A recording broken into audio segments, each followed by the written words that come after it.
Hi hello నమస్తే good evening. Jaganmohan Reddy లేవనెత్తిన ప్రశ్నలకు సమాధానం చెప్పకుండా తండ్రి కొడుకులు ఎందుకు పారిపోతున్నారు? ఇదే అంశంపైన చర్చిద్దాం. Welcome to big question. మొన్న జగన్మోహన్ రెడ్డి 2 గంటల ప్రెస్ మీట్లో 20 నుంచి 30 ప్రశ్నలు సంధించారు. దీనికి చంద్రబాబు, లోకేష్ నుంచి కానీ కూటమి మంత్రుల నుంచి కానీ సమాధానం రాలేదంటే పూర్తిగా రాలేదు అని కాదు, ఎదురుదాడి అయితే చేశారు, క్యారెక్టర్ అసాసినేషన్ అయితే చేశారు, సమాధానం మాత్రం చెప్పలేదు. లోకేష్ ఏమంటారంటే జగన్మోహన్ రెడ్డి రాయలసీమ పాలిట ఒక క్యాన్సర్ గడ్డట. అయ్యా నారా ఫ్యామిలీ, నాడు నేడు పేరుతో జగన్ డెవలప్ చేసిన ప్రభుత్వ స్కూళ్లను గాలికొదిలేశారే, మరి విద్యా వ్యవస్థకు పట్టిన క్యాన్సర్ గడ్డ ఎవరు? పేదలకు ఉచితంగా కార్పొరేట్ వైద్యం అందించే ఆరోగ్యశ్రీని నిర్వీర్యం చేశారే, మరి వైద్య రంగానికి పట్టిన క్యాన్సర్ గడ్డ ఎవరు? ఎరువుల నుంచి మద్దతు ధర దాకా రైతును నిండా ముంచేశారే, మరి వ్యవసాయ రంగానికి పట్టిన క్యాన్సర్ గడ్డ ఎవరు? 1000 కోట్ల విలువైన భూములు 99 పైసలకే బినామీలకు దోచిపెడుతున్నారే, మరి విశాఖ బ్రాండ్కు పట్టిన క్యాన్సర్ గడ్డ ఎవరు? రాష్ట్రం దిశ మార్చే పోర్టులను అమ్మకానికి పెట్టిన క్యాన్సర్ గడ్డ ఎవరు? నకిలీ మద్యంతో 1000 కోట్ల రూపాయల వ్యాపారం చేస్తూ పేదోడి ప్రాణాలు తీస్తున్న క్యాన్సర్ గడ్డ ఎవరు? పీపీపీ పేరుతో 17 ప్రభుత్వ మెడికల్ కాలేజీలను పప్పు బెల్లాల్లా అమ్మేస్తున్న క్యాన్సర్ గడ్డ ఎవరు? ఎన్నికల్లో సూపర్ 6 పేరుతో హామీలు గుప్పించి ఇప్పుడు చేతులెత్తేసి పేదవాడి జీవితాన్ని దెబ్బతీసిన క్యాన్సర్ గడ్డ ఎవరు? ఆర్టీసీని అమ్మకానికి పెట్టి ఫ్రీ బస్సు పథకానికి మంగళం పాడేందుకు సిద్ధమైన క్యాన్సర్ గడ్డ ఎవరు? 3000 రూపాయల నిరుద్యోగ భృతి, 1500 రూపాయల ఆడబిడ్డ నిధి ఎగ్గొట్టిన క్యాన్సర్ గడ్డ ఎవరు? ఎప్పుడు అధికారంలో ఉన్న హత్య రాజకీయాలను ప్రోత్సహించే క్యాన్సర్ గడ్డ ఎవరు? ప్రత్యర్థులపై వ్యక్తిత్వ హరణమే ఆయుధంగా మార్చుకున్నారే, మరి రాజకీయాలకు పట్టిన క్యాన్సర్ గడ్డ ఎవరు? అసలు జగన్ ప్రశ్నించిందేంటి, మీరు మాట్లాడుతున్నదేంటి? రాజారెడ్డి, వివేకాను అత్యంత దారుణంగా చంపిన హంతకులతో లైవ్ డిబేట్లు పెట్టి, ప్రెస్ మీట్లు పెట్టి సమాజానికి మీరిస్తున్న మెసేజ్ ఏంటి? అసలు ప్రశ్నలకు సమాధానాలు చెప్పకుండా ఎందుకు భయపడుతున్నారు? కనీసం ఈ 10 ప్రశ్నలకైనా సమాధానం చెప్పండి. రైట్, ఒక్కసారి ఓ 10 ప్రశ్నలు చూద్దాం.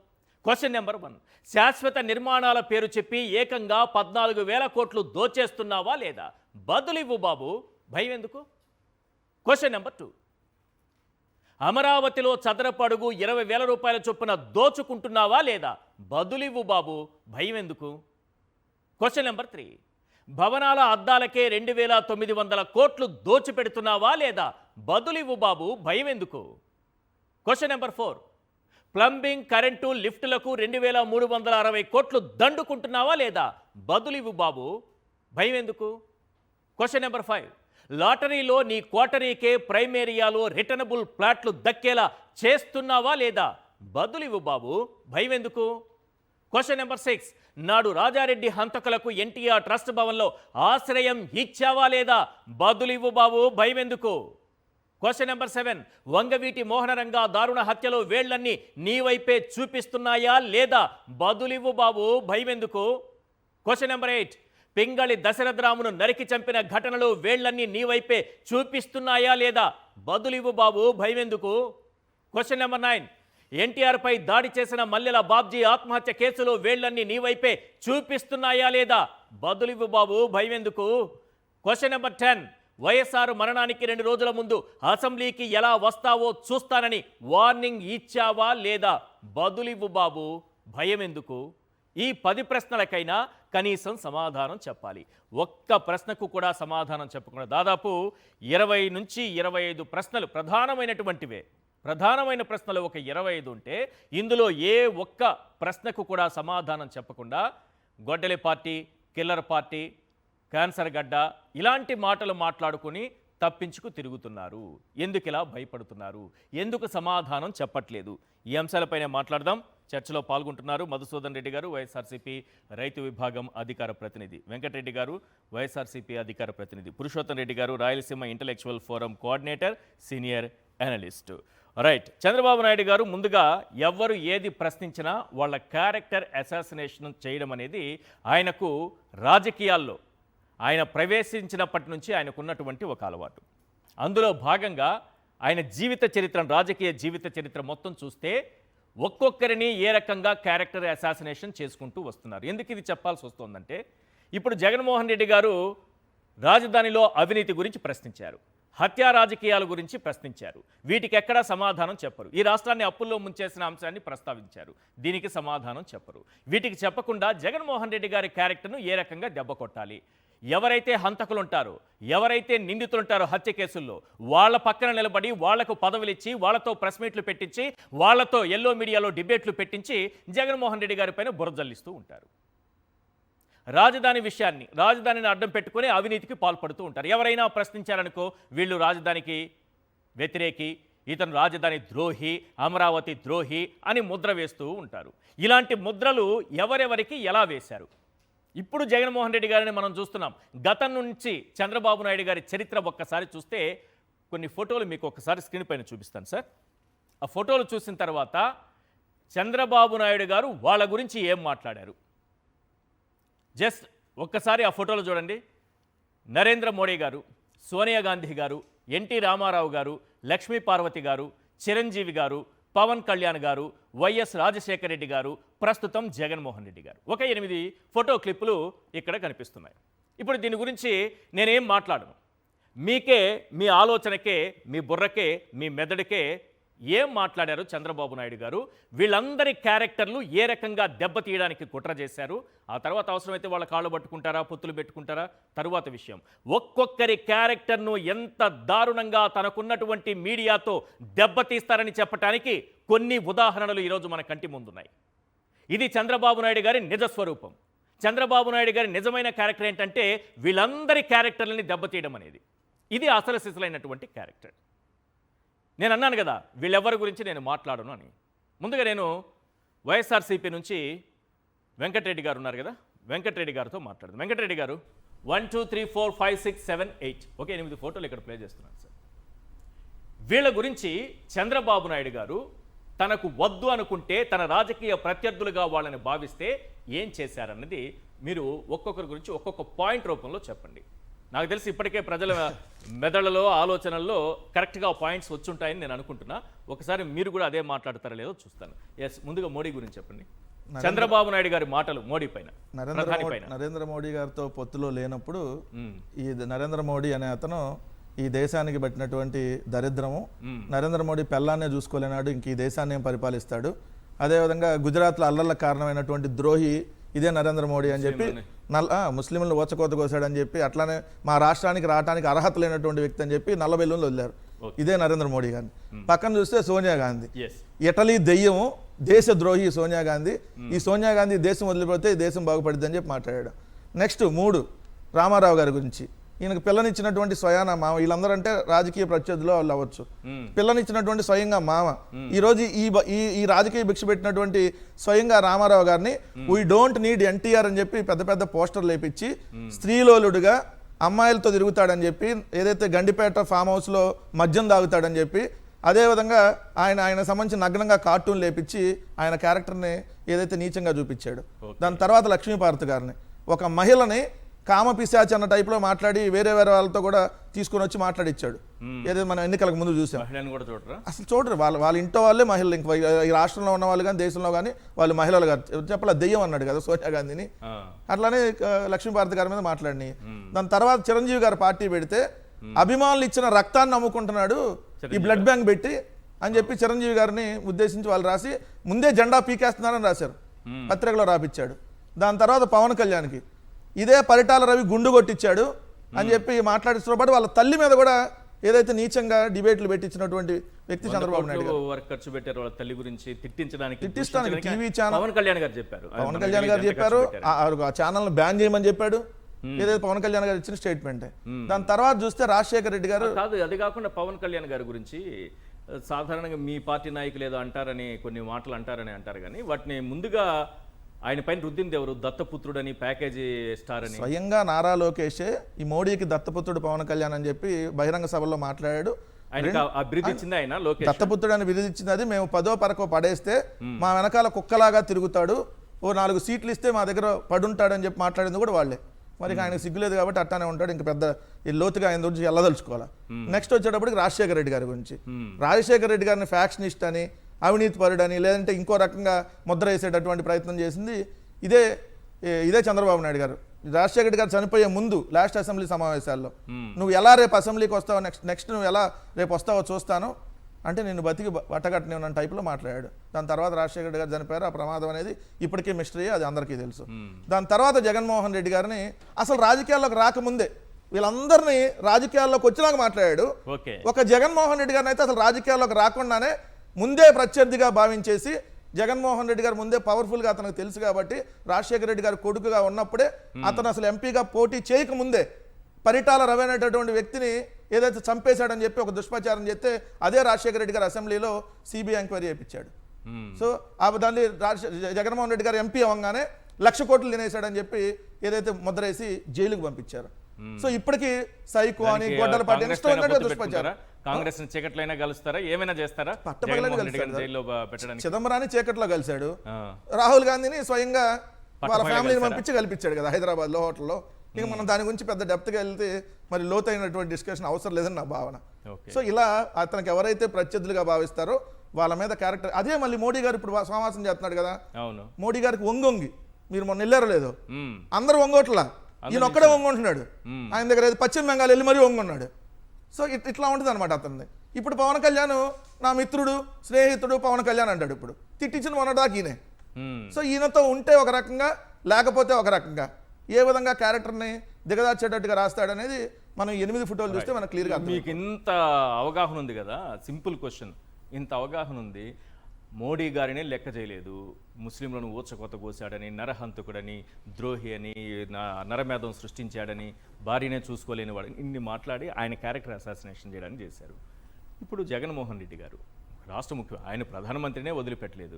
ఎలా బయటకు వస్తారు? ఈ మీ పైన వేస్తున్నటువంటి ముద్ర గొడ్డలి పార్టీ అని, కిల్లర్ పార్టీ అని, ఇంకా ఏదో సైకో పార్టీ అని, క్యాన్సర్ గడ్డని, ఇలా రకరకాలుగా మాట్లాడుతున్నారు కదా సార్. జగన్మోహన్ రెడ్డి గారు ఏ రోజు కాంప్రమైజ్డ్ రాజకీయాలను నమ్ముకోవాలా, లేదంటే పొత్తు రాజకీయాలను నమ్ముకోవాలా, లేదంటే ఎవరితోనో మనం సమావేశం చేసో, లేదంటే వాళ్ళ బతిమలు ఆడుకోనో ఇది చేసుకున్నాం అనేటువంటి రాజకీయాలు నమ్ముకోవాలా. తన నిజాయితీని నమ్ముకున్నాడు. తన క్యారెక్టర్ ఏంటో రాష్ట్ర ప్రజలందరికీ తెలుసు. నీతిగా నిజాయితీగా విలువలతో కూడిన రాజకీయాలు చేశాడు కాబట్టి మీరు అన్నారు ఇన్ని రాజకీయ పార్టీల్లో ఆంధ్రప్రదేశ్ రాష్ట్ర రాజకీయాల్లో 63 సంవత్సరాల తర్వాత ఒక వ్యక్తి పార్టీ పెట్టి, ఏ సినిమా గ్లామర్ లేదు, ఈ రాష్ట్రంలో పార్టీ పెట్టి ముఖ్యమంత్రులు అయింది ముగ్గురు. ఒకటి రామారావు గారు, కేసీఆర్ గారు, జగన్మోహన్ రెడ్డి గారు సొంతంగా పార్టీలు పెట్టి ముఖ్యమంత్రులు అయింది. అది ఉమ్మడి ఆంధ్రప్రదేశ్లో 63 సంవత్సరాల చరిత్ర. 1956 నుంచి 2019 దాకా 2 రాజకీయ పార్టీలు ఆంధ్రప్రదేశ్ రాష్ట్రాన్ని వెళ్ళి 18 మంది ముఖ్యమంత్రులు పనిచేశారు. 15 మంది కాంగ్రెస్ పార్టీ నుంచి, 3 తెలుగుదేశం పార్టీ నుంచి. దాన్ని బ్రేక్ చేసి సొంతంగా పార్టీ పెట్టుకొని ఎవడి మద్దతు లేకుండా, ఏ రాజకీయ పార్టీతో పొత్తు లేకుండా, ఈరోజు చంద్రబాబు నాయుడు చూస్తే 4 సార్లు ముఖ్యమంత్రి పొత్తులతోనే, ఒక్కసారి కూడా సింగిల్గా కాల. కానీ జగన్మోహన్ రెడ్డి గారు సింగిల్గానే 151 సీట్లతో ముఖ్యమంత్రి అయ్యారు. ఈ రోజు కూడా సింగిల్గానే ఎన్ని రకాల మేనేజ్మెంట్లు చేసినా, ఈవీఎంలతో వాళ్ళు గెలిచినా కూడా 40% కంటే తగ్గించలేకపోయారు. అంటే జనరల్గా ఎలక్షన్ జరిగితే అది 60-65% లెక్క ప్రకారం రావాలి. సో ఎంత తగ్గించాలనుకుని 40 కంటే తగ్గించలేకపోయారు. సో ఎదుర్కొంటాం ఖచ్చితంగా, ఎందుకంటే మాకు ప్రజల బలం ఉంది. రాజశేఖర రెడ్డి గారు ఆశీస్సులు ఉన్నాయి పైనుంచి, ఆ దేవుడు ఆశీస్సులు ఉన్నాయి. సో ప్రజలకు ఈరోజు జరుగుతున్నటువంటి అన్యాయం మీద ఈ 2 సంవత్సరాల్లోనే అనేక రకాలైనటువంటి పోరాటాలు వైఎస్ఆర్ కాంగ్రెస్ పార్టీ చేసింది, ప్రజల్లో బలంగా ఉంది. అందుకనే కదా మా మీద దుష్ప్రచారం చేస్తుంది. వాళ్ళు మేము బలంగా లేకపోతే మేము అడిగిన దానికి సమాధానం చెప్తారు. ఇదిగోటి అమరావతి అద్దాలకి, ఇదిగో ఈ అద్దం పెడుతున్నాం, ఇది సింగపూర్ అద్దం, ఇది మలేషియా అద్దం, ఇది చంద్రబాబు నాయుడు అద్దం, ఇది లోకేష్ అద్దం అని చూపించేవాడు కదా. ఎదురుదాడు ఎందుకు చేస్తున్నారు అంటే సమాధానం చెప్పలేక కదా. అంటే మేము బలంగా ఉన్నామనే కదా అర్థం దాంట్లో. రైట్. పురుషోత్తం రెడ్డి గారు, మొన్న జగన్మోహన్ రెడ్డి గారి ప్రెస్ మీట్ పూర్తిగా ఫాలో అయ్యి ఉంటారు. ఆ తర్వాత కూటమి ప్రభుత్వం నుంచి వస్తున్నటువంటి రియాక్షన్ కూడా, దానికి కౌంటర్ కూడా, వాళ్ళు ఇచ్చినటువంటి సమాధానాలు కూడా మీరు ఫాలో అయ్యి ఉంటారు. ఎక్కడైనా జగన్మోహన్ రెడ్డి గారు లేవనెత్తినటువంటి మౌలిక ప్రశ్నలకు ఒక 20 నుంచి 25 ప్రశ్నలు తీసుకుంటే వేటికైనా సమాధానం దొరికిందా? క్యారెక్టర్ అసాసినేషన్, ఎదురుదాడి తప్ప ఇంకేమైనా దొరికిందా? ఎందుకు సమాధానం చెప్పటం లేదు? ఈశ్వర్ గారు, అందరికీ నమస్కారం. బేసిక్గా జగన్మోహన్ రెడ్డి గారు తన ప్రెస్ కాన్ఫరెన్స్లో 2 కీలక అంశాలు ప్రస్తావించారు. ఒకటి రాజధాని నిర్మాణం తీరుతెన్నులు, రాజధాని నిర్మాణంలో డిజైన్ మార్చుకొని కొంత మార్పులు చేసుకొని మావిగన్ ప్రతిపాదన ముందుకు తీసుకొచ్చారు. 2 వారి క్యారెక్టర్ని, ముఖ్యంగా వ్యక్తిత్వాన్ని హననం చేసే పద్ధతిలో ఏ విధంగా చేస్తూ ఉన్నారు. నిజానికి మేము బాధితులము, రాజారెడ్డి గారి దగ్గర నుంచి బాధితులము, కానీ బాధితులపైన నిందలేసే ప్రయత్నం చేస్తున్నారో సోదాహరణంగా ఇచ్చారు. తెలుగుదేశం పార్టీ మీద కొన్ని ఆరోపణలు కూడా చేశారు. మీ క్యారెక్టర్ ఏంటి, మా క్యారెక్టర్ ఏంటి. ఇక్కడ జగన్మోహన్ రెడ్డి గారు ప్రస్తావించిన అంశాలు ఈ ప్రెస్ మీటే కాదు, ఈ ప్రెస్ మీట్ పైన వాళ్ళు ఇంత స్పందించారనే దానికి ఆశ్చర్యం కూడా ఏమీ లేదు. ఎందుకు లేదు అంటే జగన్మోహన్ రెడ్డి గారు మొదటి ప్రెస్ మీట్ దగ్గర నుంచి ఈ రోజు ప్రెస్ మీట్ వరకు ఇదే ధోరణి. జగన్మోహన్ రెడ్డి గారు ప్రస్తావించే అంశాలు ఏటి ప్రస్తావించరు. ఏదో చెనుకులో ఏటోటి పట్టుకొని దాని చుట్టూ రాజకీయంగా ఎదురుదాడి చేయడం అనేది మొదటి నుంచి. దీనికి కారణం ఏంటంటే సమాధానాలు లేకపోవడం ప్రాథమిక కారణం, ఎదురుదాడి ఎంచుకోవడం రెండో కారణం. రాజధానికి ముందు మనం క్యారెక్టర్కి సంబంధించి మాట్లాడచ్చు. ఈరోజు రాజారెడ్డి గారి వర్ధంతి కూడా. జగన్ గారు ఏమన్నారు రాజారెడ్డి గారికి సంబంధించి?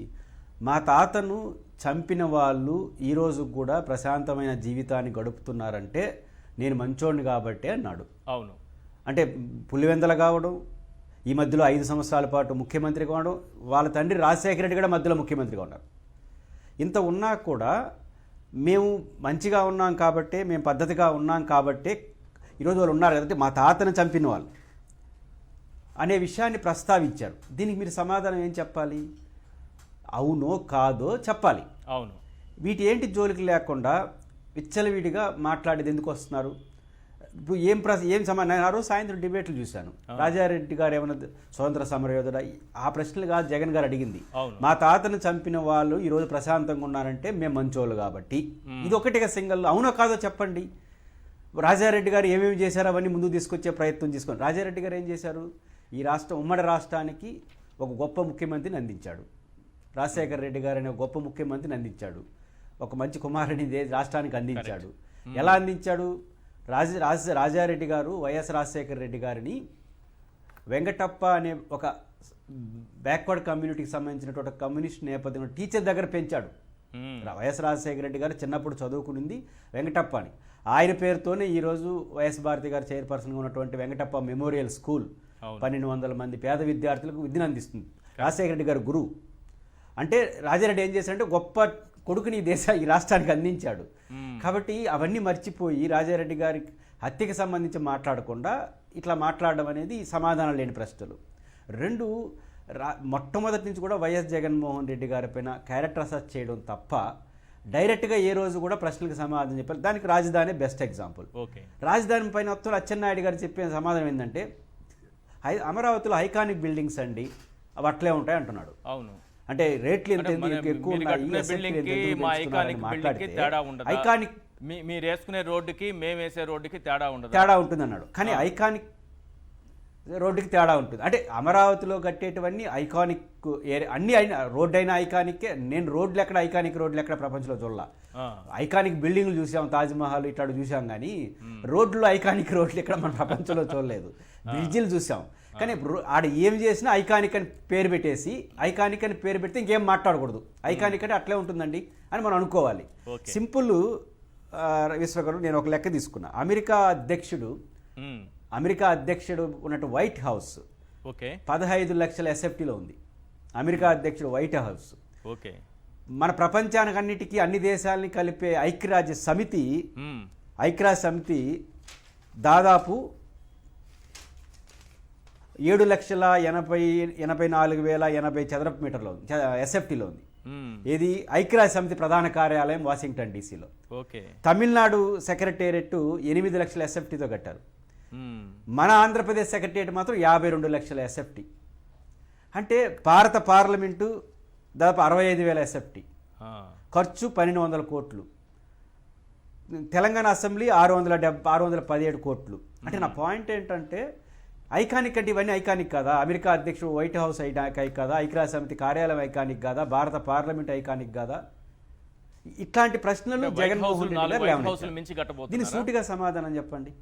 అంటే అమెరికాలోని 4 వైట్ హౌస్లను మించి వైట్ హౌస్లు కడతారో పార్కులు కట్టేసి యుఎన్ఓలను మించి మన పార్లమెంటు భవనాన్ని మించి ఇంకోటి ఇక్కడ ప్రస్తావించాలి ఈశ్వర్ గారు. బేసిక్గా మనకు రాజధానికి సంబంధించినంత వరకు పరిపాలన కేంద్రమే కదా ఆఫీసులు అంటే. అవును. జగన్మోహన్ రెడ్డి గారు అధికారంలోకి వచ్చిన తర్వాత 14,000 గ్రామ సచివాలయాలు నిర్మించాడు. ఇది కీలక అంశం ఉంది. 14,000 గ్రామ పంచాయతీ వార్డుకు సచివాలయాలు, గ్రామ సచివాలయాలు ఏదైతే ఉన్నాయో దాని ద్వారా 500 నుంచి 600 సేవలు డైరెక్ట్గా ప్రజలకు అందుతున్నాయి.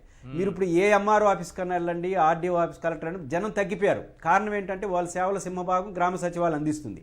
అప్పుడు హెడ్ క్వార్టర్ యొక్క అవసరం తగ్గినట్టేగా, అవును, తగ్గాలి కదా. బిల్డింగ్ సైజు కూడా పైపించి మనం వర్క్ టు హోమ్ అంటున్నాం, ఇంకా ఘనంగా వర్క్ రూమ్ అంటే వర్క్ టు హోమ్ ఇచ్చేసి గ్రామ సభ వచ్చిన తర్వాత రాష్ట్ర కేంద్రాలయాల యొక్క సైజు తగ్గాలి, ఖర్చు తగ్గాలి. మీరేమో రివర్స్లో చేస్తున్నారు. అంటే పరిపాలనలో ఎంత డొల్లతనం ఉందో కనిపిస్తుంది. కాబట్టి రెండోది సెల్ఫ్ సఫిషియెంట్ రాజధాని అంటారు కదా, మరి ఇప్పటికీ 10,000 కోట్ల రూపాయలు ఖర్చు పెట్టారు రాజధాని పైన. 47,000 కోట్ల రూపాయలు 5-6 బ్యాంకుల నుంచి ఒప్పందం చేసుకున్నారు. మరి ఈ 60,000 కోట్ల రూపాయలు అప్పులు చేసి కడుతున్నారే, మరి దీని ఏమనాలి? దీని అన్నిటికీ సమాధానం ఏంటి? కాబట్టి ఇవన్నీ కష్టము. కాబట్టి మావిగన్ అనేది సులభంగా ఉంటుంది, విజయవాడ గుంటూరు మధ్యలో ఉంటుంది. సో అన్నిటికన్నా మించి 2 అంశాలు ప్రస్తావిస్తా. ఒకటి, జగన్మోహన్ రెడ్డి గారు మావిగన్ ప్రతిపాదన ఏదైతే ఉందో అది మొదటి అసెంబ్లీ తీర్మానం. అదే ఈశ్వర్ గారు 2014లో చంద్రబాబు నాయుడు గారు హైదరాబాద్ అసెంబ్లీలో తీర్మానం ఏంటి? విజయవాడ చుట్టూ ఆంధ్రప్రదేశ్ రాజధాని. ఇప్పుడు జగన్ గారు చెప్పింది కూడా మావిగన్ కూడా విజయవాడ చుట్టూనే కదా. ఓకే, పేరు వేరే ఉండొచ్చు కానీ ఫస్ట్ తీర్మానం జగన్ గారు కూడా చుట్టూనే చెప్పింది. అటు మజిలీపట్నం 40 గుళ్ళు కూడా కట్టాడు సార్, ఇప్పుడు కొట్టేశారు 40 గుళ్ళు మావిగన్. రెండోది, ఇప్పుడు రాజధాని ఉంది ఈశ్వర్ గారు. ఇప్పుడు రాజధాని ఏదైతే పరిపాలన చేస్తున్నామో దాంట్లో 60-70% రాజధాని మావిగన్లో ఉంది ఇప్పుడు కూడా. ఓకే, ఒక అసెంబ్లీ, ఒక హైకోర్టు, ఒక సెంట్రల్ సెక్రటేరియట్ 3 బిల్డింగ్లు తప్ప మిగతా కార్యాలయాలన్నీ గుంటూరు, విజయవాడ చుట్టూ నడుస్తున్నాయి. అవును, ఏపీఐఐసి బిల్డింగ్తో సహా. కాబట్టి ఆ 3 బిల్డింగ్లు కూడా ఈ మధ్యలో కట్టేస్తే రాజధాని అయిపోతుంది. కానీ ఒక ప్రశ్న ఏంటంటే, పురుషోత్తం రెడ్డి గారు మీలాంటి వాళ్ళే సమాధానం చెప్పాలి. చంద్రబాబు విధానాలతో రాష్ట్రానికి రాజధాని లేకుండా పోతుందని జగన్మోహన్ రెడ్డి గారు అంటున్నారు. చంద్రబాబు విధానాలతో ఎట్లా రాజధాని లేకుండా పోతుంది? ఇది సీరియస్ ప్రశ్న. దీని చుట్టూ చర్చారు. ఎందుకంటే జగన్మోహన్ రెడ్డి గారు రాబోయే 3 ఏళ్ల తర్వాత మేము అధికారంలోకి వస్తామని కాన్ఫిడెంట్గా చెప్తున్నాడు. ఆయనకే ఈ భయం వేసిందంటే వీళ్ళు ఏం చేయబోతున్నారు? 47,000 కోట్ల రూపాయల బ్యాంకుల నుంచి లోన్లు తెచ్చేస్తారు. రైతులతో ఒప్పందం చేసుకున్నారు. దీనంతా తీసుకొచ్చి చూడండి, పునాదులు వేసే సమయంలో ఈ ఎండ్ పాయింట్కి కూడా టెండర్లు ఇచ్చేస్తున్నారు. ఇప్పుడు అద్దాలు అమర్చాల్సింది ఎప్పుడు? బిల్డింగ్ కంప్లీట్ అయిన తర్వాత కదా. దానికి కూడా టెండర్లు కాంట్రాక్ట్ ఇచ్చేస్తున్నారు. టెండర్లు ఫైనలైజ్ అంటే అన్ని 47,000 కోట్ల రూపాయల లోన్లు ఏదైతే ఎక్కువగా విదేశీ బ్యాంకులు ఉన్నాయి, ఇవన్నీ తీసుకొచ్చి దీంట్లో ఇరికిచ్చి ఇంకా ఎవరు ఏమీ చేయలేని పరిస్థితి తీసుకురావడం. రెండోది, అక్కడేమీ జరగదు. అక్కడ జరగాలంటే ఈ 47,000 కోట్లు కార్యాలయాలకు పెట్టేసి మిగిలిన 1,00,000 కోట్ల రూపాయలు 2,00,000 కోట్లు పెట్టి ప్లాట్లు ఎప్పుడు ఇస్తావు? రైతులకు ప్లాట్లు అయిపోతే కౌలు ఇవ్వాలి కదా. అంటే ఒక విషవాలను నెట్టేస్తున్నారు. మావిగన్ ఆలోచించమని జగన్ గారు చెప్తారు. ఒక సమస్య, దీన్ని ఒక పెద్ద సమస్యగా చంద్రబాబు సృష్టిస్తున్నట్టుగా కనిపిస్తోందా? ఎవరు పరిష్కరించలేని విధంగా? ఈశ్వర్ గారు, జగన్ గారు అన్న మాట చాలా చిన్న మాట. ఏంటంటే రాజధాని శాశ్వతంగా లేకుండా చేయబోతారేమో అని ఆందోళన చేశారు కదా జగన్ గారు అన్నమాట. కానీ ఈ దేశంలోనే ప్రపంచంలోనే పట్టణాభివృద్ధిలో కీలకమైన శివరామకృష్ణన్ కామెంట్ ఇక్కడ ఇంపార్టెంట్. ఏంటంటే ఆయన 2 కామెంట్లు చేసినాడు. చంద్రబాబు నాయుడు గారు ఆధునిక నగరాల నిర్మాణం చేయడం అంటే రాచరిక పోకళ్ళు అంటాడు. శ్రీకృష్ణదేవరాయలు పలానా బిల్డింగ్ కట్టాడు, శ్రీకృష్ణదేవరాయలు చంద్రగిరి, ఇవన్నీ రాచరిక పోకళ్ళు. ఇది ప్రజాస్వామ్యము, నగరాల జోలికి వెళ్ళొద్దని చెప్తూ ఆంధ్రప్రదేశ్ శక్తి సామర్థ్యాలను, ఆంధ్రప్రదేశ్ వనరులను రాజధాని ప్రాజెక్టు ఖర్చు చేయడం అంటే ఆత్మహత్య సదృశ్యమే అన్నాడు. రైట్, ఒకసారి మధుసూదన్ రెడ్డి గారితో మాట్లాడదాం. మధుసూదన్ రెడ్డి గారు, జగన్మోహన్ రెడ్డి గారు లేవనెత్తినటువంటి ప్రశ్నలకు సమాధానం చెప్పకుండా ఆయన క్యారెక్టర్ అసాసినేషన్ దెబ్బతీసేలా చేస్తున్నటువంటి పనులు ఒకటి. రెండోది, మీ పార్టీ పైన వేస్తున్నటువంటి ముద్ర. నాకు తెలిసి ఈ ముద్రని ఇలాగే కంటిన్యూ చేయాలని అనుకుంటున్నారేమో. గొడ్డలి పార్టీ అని, కిల్లర్ పార్టీ అని, సైకో పార్టీ అని రకరకాలుగా ఈ ముద్రతోనే ముందుకెళ్ళాలి, వచ్చే ఎలక్షన్లకు కూడా ఇదే మన ప్రధాన ఎజెండా అన్నట్లుగా చూపించాలని ఏమన్నా అనుకుంటోందా టీడీపీ? వాళ్ళ వ్యవహార శైలి చూస్తే అలాగే అనిపిస్తుంది. మీరేమంటారు? ఈశ్వర్ గారు, ముందుగా మీకు సాక్షి టీవీకి వీక్షిస్తున్న ప్రజలకి, వైఎస్ఆర్ కాంగ్రెస్ పార్టీ కార్యకర్తలకి, ప్యానల్లో ఉన్నటువంటి పెద్దలకి శుభ సాయంత్రం. ముందుగా పేదవాడి న్యాయం కోసం అహర్నిశలు కృషి చేసినటువంటి ఒక ఉక్కు మనిషి వైఎస్ రాజారెడ్డి గారికి వర్ధంతి సందర్భంగా ఆయనకి ఘన నివాళి. సార్, ఈరోజు మనం ప్రజలకి చాలా చెప్పాల్సిన అవసరం ఉంది సార్. ఇప్పుడు బీటెక్ రవి అనేటువంటి వ్యక్తి ఉన్నాడు సార్. అది ఆయన ఏ పార్టీలో ఉన్నారు సార్? బీటెక్ రవి అనేటువంటి వ్యక్తి టీడీపీ. అదేవిధంగా చంద్రబాబు నాయుడు కొడుకు కూడా ఉన్నారు. వీళ్ళిద్దరూ ఒక కామెంట్లు చేశారు సార్, మీరు మనం చూడాల్సిన అవసరం ఉంది. Okay. B Tech Ravi RK open with RK అని రాధాకృష్ణ ఒక ప్రోగ్రాంలో ఈరోజు ముఖ్యమంత్రి అనుకుంటే అర్ధ గంటలో నేను చచ్చిపోతాను, చంపేస్తాడు. అర్ధ గంట చాలు నన్ను చంపడానికి. ఈరోజు నేను భయపడ్డం ఏంది, భయపడితే మాత్రం నేను బ్రతకగలనా? ఆ ఉండేది ఎదురుగా ఉండేది ముఖ్యమంత్రి జగన్మోహన్ రెడ్డి గారు.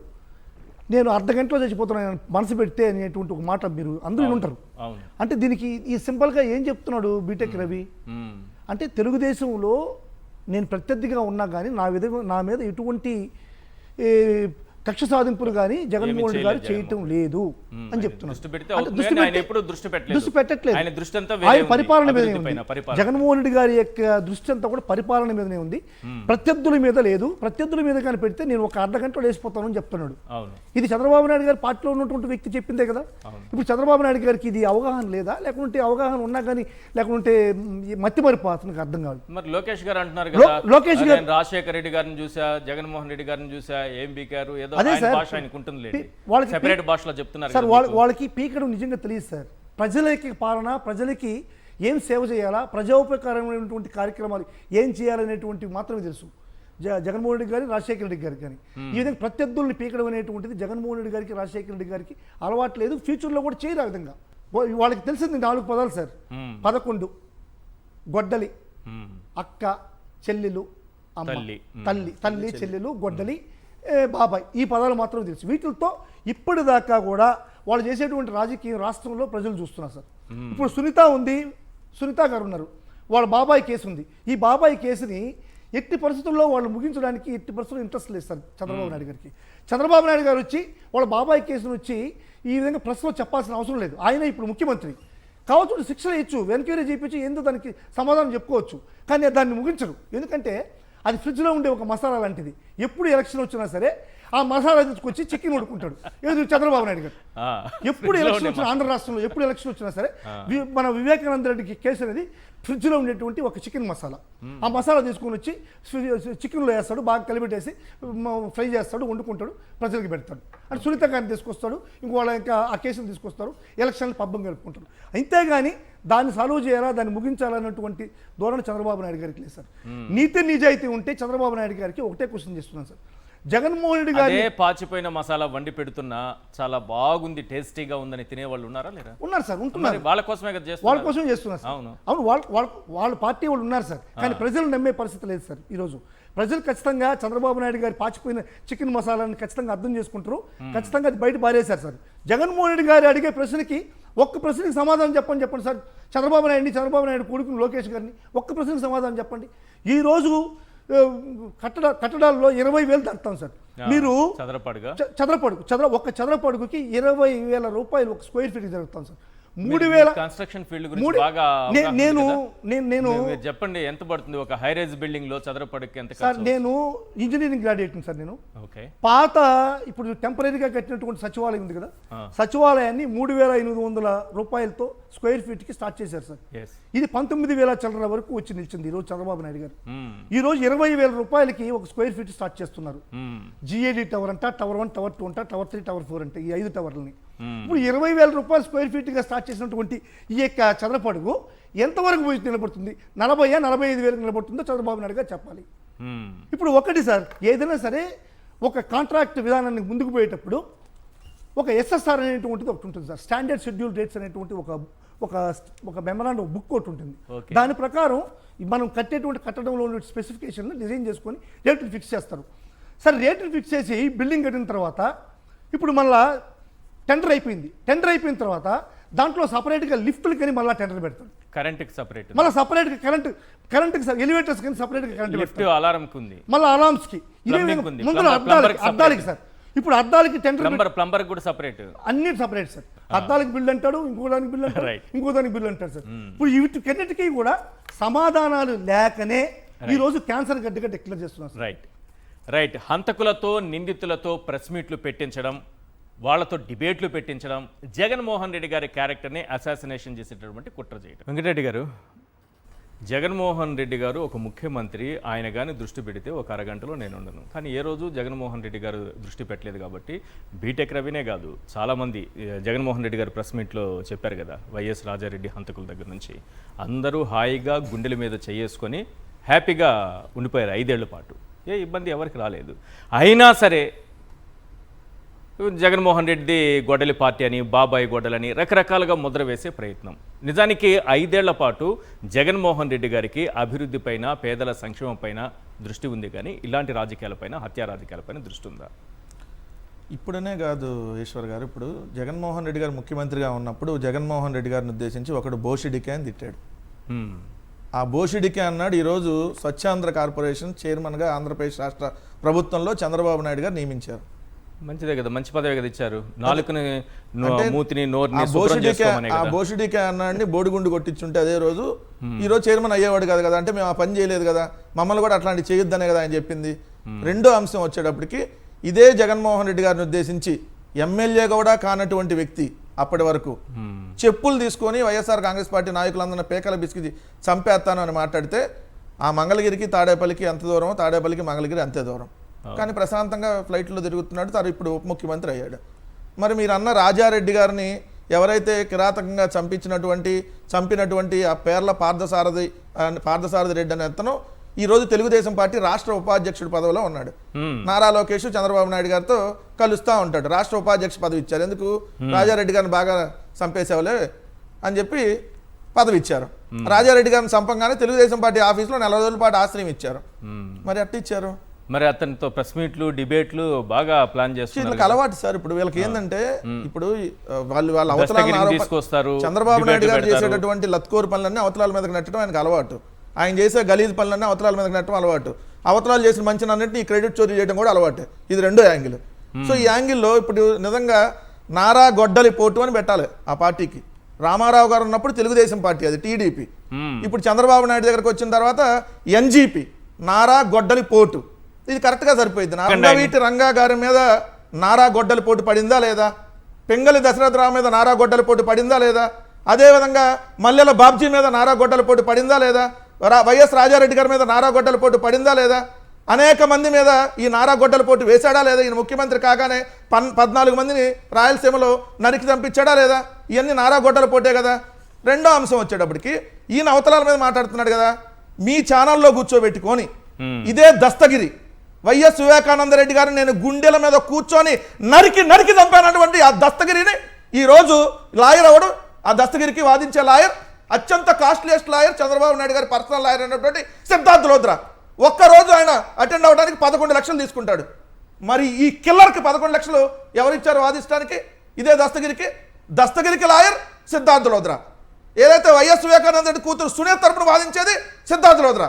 చంపినాడు తరపున ఎవరు చంపారో తేల్చమంటున్నావు తరపున వాదించేవాడు ఒకలే లాయర్. ఈ భూప్రపంచంలో నాకు తెలిసి ఏ రాష్ట్రంలో ఏ దేశంలో ఇట్లాంటి కేసు ఉండదు. ఇదే లాయర్ ఎవరు? ఆంధ్రప్రదేశ్ ప్రభుత్వంలో చంద్రబాబు నాయుడు తరపున లాయరు, పర్సనల్గా చంద్రబాబు నాయుడు తరపున కేసులు వాదించే లాయరు. మరి సిద్ధార్థ్ లోద్రా, నర్రెడ్డి సునీత, దస్తగిరి, చంద్రబాబు, ఈ నలుగురికి లింక్ ఎక్కడుంది? ఈ లింక్ ఎక్కడ కనెక్ట్ అయ్యి ఎట్లా వచ్చింది? మరి వివేకానంద రెడ్డి గారి హత్య కేసుకి చంద్రబాబు నాయుడికి సంబంధం లేకపోతే దస్తగిరి తరపున మీ లాయర్ ఎందుకు వాదిస్తున్నాడు? సునీత గారు మీ హస్తం లేకపోతే, మీరు మీ నర్రెడ్డి రాజశేఖర రెడ్డి హస్తం లేకపోతే దస్తగిరి అనేవాడు బయట తిరుగుతూ ఉంటే అతను బెయిల్ రద్దు చేయమని చెప్పి ఒక్కరోజు కూడా ఎందుకు మీరు కోరలేదమ్మా? గొప్ప కూతురా నేను అడుగుతున్నా. గొప్ప కూతురు కదేమా ఈ గొప్ప కూతురు. మరి తన తండ్రిని కిరాతంగా చంపినటువంటి దుర్మార్గుడిని బయట సెటిల్మెంట్లు చేస్తా ఉంటే చెయ్యి దస్తగిరి, ఇంకా బాగా సెటిల్మెంట్లు చేయి. నీ తరపున కూడా నా సిద్ధార్థ లోద్రా వచ్చి వాదిస్తాడులే, ఇద్దరికి కలిపి. ఇదే మరి ఎవరిది ఈరోజు నారా గొడ్డలి పోటు ఎవరెవరి మీదకి ప్రయోగిస్తున్నాడో అర్థం కావట్లేదా? రెండు, ఇందాక చాలా మంచి పాయింట్ చెప్పారు మదన్న. ఏదైతే ఇప్పుడు ఈ అమరావతి కాంట్రాక్టుల గురించి ఖచ్చితంగా మనం డిస్కస్ చేయాలి. కాబట్టి మామూలుగా మీరు హోటల్కి వెళ్తే ఏంటి, దోశ ఆర్డర్ చేస్తారు. ఒక ఆనియన్ దోశ ఆర్డర్ చేశారు అనుకోండి, ఆనియన్ దోశకి ఒక 60 రూపాయలు 70 రూపాయలు ఉండి మీరు ఆనియన్ దోశ కింద తీసుకుంటారు. అదే onion dosa heading onion dosa కొనాలి అంటే అక్కడ బోర్డులో 500 పెట్టారు అనుకోండి, మీరు ఆనియన్ దోశ కొంటారా? అందరూ షాక్ అవుతారు కదా, అమ్మ ఆనియన్ దోశ ఏంది 500 అని. చంద్రబాబు నాయుడు గారు ముందే అట్లా చెప్పేస్తే ఇంత ఖర్చులు అయిద్దని చెప్పి జనాలు షాకింగ్ అవుతారని చెప్పి ఇప్పటి వరకు ఈ 2 సంవత్సరాల్లో 25 ప్రెస్ మీట్లు తాడేపల్లి కేంద్ర కార్యాలయం నుంచి పెట్టారు. అదేవిధంగా అనేక సార్లు పర్యటనలకు వెళ్ళినప్పుడు అక్కడ మాట్లాడారు. దాదాపు 100లాది ట్వీట్లు ఈ 700 రోజుల్లో 100 ట్వీట్లు, 2-3 రోజులు కూడా ఒక ట్వీట్, ఒక్కదానికన్నా నేను సమాధానం చెప్పలా. ఆయన అడిగే క్వశ్చన్లు ఏంటి? 100 అంశాల్లో మేజర్గా అవినీతి మీద, అక్రమాల మీద, దౌర్జన్యాల మీద, వీళ్ళు చేస్తున్న తప్పుడు కేసుల మీద, రాజకీయ హత్యల మీద, పెండింగ్ బిల్లుల మీద, ఆరోగ్యశ్రీ బకాయిల మీద, లేదా ఫీజు రియంబర్స్మెంట్ బకాయిల మీద, రైతుల సమస్యల మీద, ఉద్యోగస్తుల సమస్యల మీద, సూపర్ 6తో పాటు 143 హామీలు ఎగ్గొట్టిన దాని మీద, మెడికల్ కాలేజీల ప్రైవేటీకరణ మీద, కల్తీ మద్యం మీద, లేదంటే మీరు అన్న అమరావతి స్కాముల మీద, వీళ్ళు చేస్తున్న అడ్డగోలు దోపిడీ మీద, దుబారా మీద, మహిళల మీద జరుగుతున్నటువంటి లైంగిక వేధింపుల మీద, ఎమ్మెల్యేలు ఇసుక మద్యము, అక్రమాలు, కల్తీ మద్యము, ప్యాకాట క్లబ్బులు, ఇట్లా 99 పైసలకు భూములు అమ్మే, ఇలా రెడ్ బుక్ అనేటటువంటి రౌడీ ఏదో నడుస్తుంది. ఇట్లా ఇవన్నీ అంశాలు, ఇలాంటి 100 అంశాల మీద అడిగితే నీది 11 వచ్చింది. నీకు పులివెందులో ఎమ్మెల్యే నువ్వు, అరే పులివెందులు ఎమ్మెల్యే అయితే నీకేంది, 11 వస్తే నీకేంది, మేము అడిగిన దానికి సమాధానం చెప్పు. 164 మంది ఉన్నారు కదా, 3 రాజకీయ పార్టీలు కలిపి మందగా ఉన్నారు కదా, మరి 10 మంది ఒక్కరు సమాధానం చెప్పరు ఎందుకు? మేము అడుగుతున్నది మందన సమాధానం చెప్పమని. రైట్, మరి అడగకుండా వ్యక్తిగత దాడులు, వ్యక్తిగతంగా మాట్లాడతారు ఎందుకు? రైట్. పురుషోత్తం రెడ్డి గారు, కొంత సాంకేతిక సమస్యతో మధ్యలో బ్రేక్ వచ్చింది మీతో మాట్లాడుతున్న సమయంలో. అప్పుడు నా ప్రశ్న ఏంటంటే, జగన్మోహన్ రెడ్డి గారు ఇచ్చినటువంటి స్టేట్మెంట్ చంద్రబాబు విధానాలతో రాష్ట్రానికి రాజధాని లేకుండా పోతోందా అన్న దానికి సంబంధించి, నిజానికి అమరావతి అనేదాన్ని ఒక సంక్లిష్టంగా చంద్రబాబు మార్చేస్తున్నారా, ఒక విషయ వలయంగా మార్చేస్తున్నారా? ఖచ్చితంగా ఈశ్వర్ గారు, బేసిక్గా ఏంటంటే జగన్మోహన్ రెడ్డి గారు ఆందోళన వ్యక్తం చేయడంలో ఎవరు మార్పులు చేయలేని పరిస్థితికి ఎందుకు తీసుకొస్తున్నారంటే, అమరావతి ప్రాజెక్టు రైతులు ఇచ్చిన 34,000 ఎకరాలతో పాటు ఇంకొక 20,000 ఎకరాలు, 54,000 ఎకరాలు ఒక జమగుడింది. ఈ 50,000 ఎకరాలని బైఫర్కేట్ చేసి, ప్లాట్లు డివిజన్ చేసి, డెవలప్మెంట్ చేసి 1,09,000 ప్లాట్లు అమరావతి రైతులకు ఇవ్వాలి. మన నారాయణ గారు అంటుంటే ఆశ్చర్యపోయాను, 93% ప్లాట్లు ఇచ్చేసానని చెప్పాడు. 93%. 600 అక్కడ రైతులతో మాట్లాడితే ఇచ్చారు, మాత్రమే పెండింగ్ ఉన్నాయని చెప్పారు. మ్యాప్లో ఇచ్చారు, వాళ్ళకి ఇవ్వలేదా? అదే మ్యాప్లో ఇచ్చేసినారు. మన మాస్టర్ ప్లాన్ మ్యాప్ లేదు, మ్యాప్లో ఉన్నది. వాళ్ళకి పట్టాలు ఇవ్వడంతో పాటు వాళ్ళ ల్యాండ్ ఎక్కడుందో చూపించలేదు ఇప్పటి వరకు. మ్యాప్ ఎప్పుడు వేస్తాము? ఫీల్డ్లో బాబు మ్యాప్ వేస్తాం, డిజైన్. ఇప్పుడు డిజైన్ చేయాలంటే నీకు రోడ్లు వేయాలి కదా, రోడ్లు వేయాలి, విద్యుత్తు, వాటరు, డ్రైనేజీ, ప్లాట్లు, ఇవన్నీ చేయాలంటే 1,00,000 కోట్లు కావాలి. ఏడుంది ఇప్పుడు పెట్టింది 10,000 కోట్లే. కాబట్టి ఆ ఏర్పాట్లో పోకముందుగానే మ్యాపుల్లో చూపించాం కాబట్టి మీరు ఇచ్చేసినట్టుగా లెక్క చెప్పేస్తున్నాడు. అంటే రేపు మినిమం 1,09,000 ప్లాట్లు ఇవ్వాలి, ప్రభుత్వ భూమి ఏదో బైఫర్కేషన్ చేసుకోవాలంటే 1,00,000 కోట్లు అవుతుంది. ఇప్పుడు మనం అప్పులు అన్ని కలిపితేనే 40,000-50,000 కోట్లు చేసినాం. దీంట్లో 47,000 కోట్లు ఇంటీరియర్ సెక్రటేరియట్, అసెంబ్లీ, ఈ బిల్డింగ్ల వైపు వెళ్ళిపోతున్నారు. వాళ్ళ రైతులకి ఎప్పుడు ఇవ్వాలి? ఇంకొక 50,000 ఎకరాలు అదనంగా తీసుకుంటారంట. అంతా కలిపితే కౌలుకే ప్రతి సంవత్సరం 500 కోట్లు ఖర్చు పెట్టాలి ప్రభుత్వం కౌలుకి.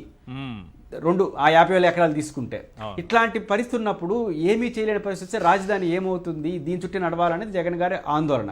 రెండోది, చివరిగా నేను ఒక పాయింట్ ఏంటంటే, జగన్మోహన్ రెడ్డి గారి పేరుతో పదే గొడ్డల పార్టీ అంటున్నారు. ఉద్దేశం ఏంటి? వివేకానంద రెడ్డి గారి కేసు. నేను కేసు డీటెయిల్స్లోకి వెళ్ళను. CBI court, Andhra Pradesh, Telangana high court and supreme court and CBI అనధికారికంగా తేల్చేసింది. ఏం తేల్చింది? సిబిఐ విచారణ పూర్తి చేసేసింది, ఇంక చేయాల్సింది ఏమీ లేదని సుప్రీంకోర్టుకి చెప్పింది.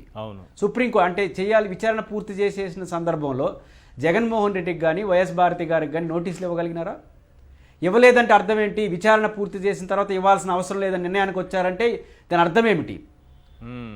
పదే సుప్రీంకోర్టు వల్ల అంటే చాలా స్పష్టంగా వాళ్ళకి ఏ సంబంధం లేదని చెప్పి కోర్టుల వరకు వెళ్ళిపోయిన తర్వాత కూడా అదే గొడ్డల పార్టీ అని చెప్తున్నారంటే అర్థం ఏమిటి? చాలా దుర్మార్గమైనటువంటి అలిగేషన్స్ చేయడమే కదా పదే. మద్యం కేసు అంతే కదా. జగన్మోహన్ రెడ్డి అంటారు, కనీసం 2 సంవత్సరాలు నోటీసులు ఇవ్వాలి ఆయనకి. నోటీసులు ఎవరు? నోటీసులు ఇవ్వడానికి కూడా కావాల్సిన ఎవిడెన్స్ లేనటువంటి కేసులో జగన్ గారి కారణం అంటారు. ఇప్పుడు కూడా మద్యం కేసు అంటే ఎవరి పేరు చెప్పరు, జగన్ గారి పేరు చెప్పేస్తారు. కానీ ఆయనకి నోటీసు కూడా ఎవరు 2 ఏళ్ళు అయిన తర్వాత. నోటీసులు కూడా ఇవ్వడానికి అర్హత లేని కేసుల్ని తీసుకొచ్చి జగన్ గారి ముడిపెట్టి చేయడం అంటే అర్థం ఏంటంటే ఇష్యూస్ ఏం సంబంధం లేదు, జగన్ గారి యొక్క క్యారెక్టర్ని అసెట్ చేస్తూ ఆయనతో దాని చుట్టూనే రాజకీయాలు జరగడానికి జగన్ గారు కూడా దానికి సిద్ధపడే ప్రతిరోజు ప్రెస్ మీట్లు పెడతా ప్రజల్లోకి వెళ్ళాలని నిర్ణయించుకుని అదే పరిష్కారంగా నాకు అనిపిస్తుంది. రైట్. మధుసూదన్ రెడ్డి గారు కంక్లూడ్ చేయండి. సార్, ఇప్పుడు జగన్మోహన్ రెడ్డి గారు ప్రశ్నించినటువంటి ఏ ప్రశ్నకు కూడా చంద్రబాబు నాయుడు దగ్గర సమాధానం లేదు. ఒకటి, అమరావతి అనేటువంటిది సెల్ఫ్ సస్టైన్డ్ ప్రాజెక్ట్ అన్నారు. మరి 47,387 కోట్ల రూపాయలు అప్పు ఎందుకు తెచ్చారని అడుగుతున్నాడు. ఇప్పుడు బడ్జెట్లో కూడా 6,000 కోట్లు పెట్టారు. బడ్జెట్లో పెట్టారు. ఇవన్నీ కూడా సెల్ఫ్ 2 బడ్జెట్లు 6,000 కోట్లు. ఇప్పుడు ఇది దీనికి సమాధానం నో సమాధానం లేదు. అదేవిధంగా ఎంత పెద్ద హై ప్రొఫైల్ కన్స్ట్రక్షన్లో కూడా 4,000, 5,000, 6,000కి మించి అవ్వదు. ఈరోజు 20,000 అంటున్నారు, అది 40,000కి పోతుంది. ఎందుకు ఇంత అవుతుంది? ఇది డ్యూటీ కదా అని అడుగుతున్నాడు. దానికి సమాధానం లేదు. సరే, ఇప్పుడు అడుగుతున్నటువంటి ఏంటి, బాలకృష్ణ వాళ్ళ ఇంట్లో గన్తో పేల్చారు. మీది గన్ కల్చరా మాది గన్ కల్చర్ అని అడుగుతున్నాడు. ఎన్టీ రామారావుని వెన్నుపోటు పొడిచారు మీరు, మీది వెన్నుపోటు పార్టీనా మాది గొడవల పార్టీని అడుగుతున్నాడు. వీటికన్నిటికీ సమాధానం చెప్పాల్సిన అవసరం ఉంది. తనకు నచ్చితే ఏమో అందరూ ఎక్కిస్తాడు, నచ్చుకుంటా ఉంటే అతనంత ఎదవలేదంటాడు. మోడీ విషయంలో కానీ, సోనియా గాంధీ విషయంలో కానీ, రాజశేఖర రెడ్డి గారి విషయంలో కానీ, అందరి విషయంలో కూడా ఇంతే. వీళ్ళకి ఏం లేదు సార్, 4 పేపర్లు ఉన్నాయి సార్, 4 పత్రికలు ఉన్నాయి, 4 టీవీ ఛానళ్ళు ఉన్నాయి. వీళ్ళంతా కూడా వాళ్ళు ఎట్లారంటే నిజాన్ని భరిపిస్తూ అబద్ధాన్ని కళ్ళు మూసుకొని నిజం మాదిరిగా పదే పదే చెప్తూ అబద్ధాన్నే నిజం చేస్తున్నారు సార్ ఆంధ్ర రాష్ట్రంలో. వీళ్ళు నిజంగా ఆంధ్ర రాష్ట్రానికి పట్టినటువంటి దౌర్భాగ్యం ఈ 4 టీవీ ఛానళ్ళు. వీటిని బ్యాన్ చేస్తే కానీ మన రాష్ట్రం బాగుపడుతుంది సార్. రైట్, థ్యాంక్ యూ అండి మధుసూదన్ రెడ్డి గారు చర్చలో పాల్గొన్నందుకు. వెంకటరెడ్డి గారు థ్యాంక్ యూ అండి, అలాగే పురుషోత్తం రెడ్డి గారు థ్యాంక్ యూ సార్ ఇవాళ చర్చలో జాయిన్ అయినందుకు. ఇది వాళ్ళ చర్చా కార్యక్రమం చూస్తూనే ఉండండి సాక్షి టీవీ.